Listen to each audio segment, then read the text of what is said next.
61 লক্ষ মানুষ যাদেরকে নির্যাতন করা হচ্ছে, মানসিকভাবে, শারীরিকভাবে, দৈহিকভাবে, অর্থনৈতিকভাবে যারা বিপর্যস্ত হয়েছে, ভোটাধিকার কেড়ে নেওয়ার কথা বলা হচ্ছে। আসামের মতো নামের বানানের ভুল, প্রেফিক্স, সাফিক্স ইত্যাদি নামে অ্যাডজুডিকেশন করেছে। এটা রাজ্য সরকারের অফিসারদের গাফিলতি, ইলেকশন কমিশনের গাফিলতি, মানুষের না। আমরা কি বলেছিলাম, এখানে এসে সিওর কাছে আমরা বামপন্থী দলসমূহ দাবিপত্র পেশ করব যে ভোটার লিস্ট ঠিক না করে কোনো ভোট করা যাবে না।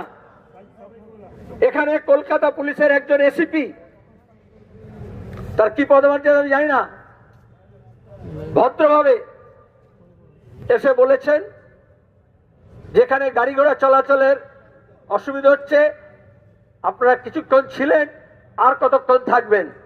প্রথম মিথ্যে কথা, গাড়ি চলাচলের কোনো অসুবিধা হচ্ছে না, আপনারা এখানে দেখতে পাচ্ছেন।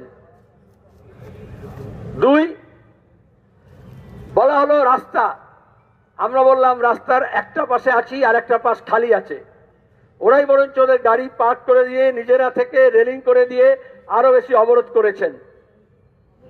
সব জায়গায় রাস্তায় রেলিং দাঁড় করিয়ে দিয়ে গাড়ি চলাচলের গতি রোধ করে দেন টাকা পয়সা তোলার জন্য।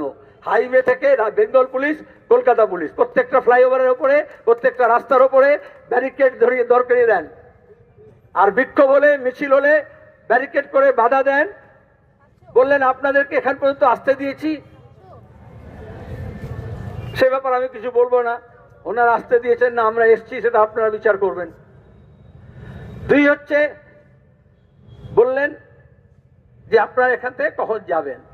আমরা বললাম আমরা এসেছিলাম সিও কে মেমোরেন্ডাম দিতে, সিও চলে আসবেন, আমরা মেমোরেন্ডাম দিয়ে দেবো।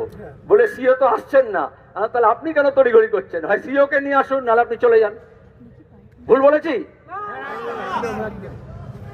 সিও ইসিআই এর প্রতিনিধি, আর কলকাতা পুলিশ হচ্ছে মমতা ব্যানার্জি তৃণমূল কংগ্রেসের প্রতিনিধি। আমাদের লড়াই ইসিআই এর বিরুদ্ধে, সিওর বিরুদ্ধে। কেন পুলিশ মন্ত্রী পুলিশকে দিয়ে, বা উনি বললেন পুলিশ মন্ত্রী না, উনি বললেন আমার উপরতলা থেকে চাপ আসছে।